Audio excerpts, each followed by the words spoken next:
Hello guys, நம்ம SK பெயிண்ட்ஸுக்கு ஒரு யுனோவோ colour எடுத்து வர சொல்லி வந்திருந்தாங்க. இதுதான் கலர் கோடு பார்க்குறது. கலர் கோடு பார்த்தாச்சு.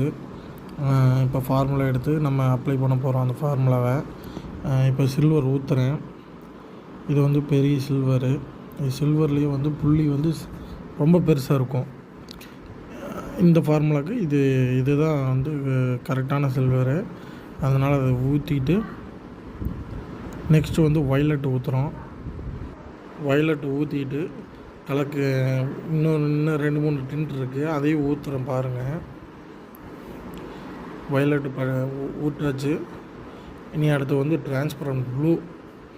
அந்த டிரான்ஸ்பரண்ட் ப்ளூ வந்து கொஞ்சம் க்ரீன் டோனாகவும் இருக்கும், ப்ளஸ் அது என்னென்னா ப்ளூ டோனும் அதில் கிடைக்கும். அதனால் அது ஊற்றுறேன். நெக்ஸ்ட்டு வந்து பார்த்திங்கன்னா ஜெட் பிளாக். இந்த பிளாக் ஊற்றுன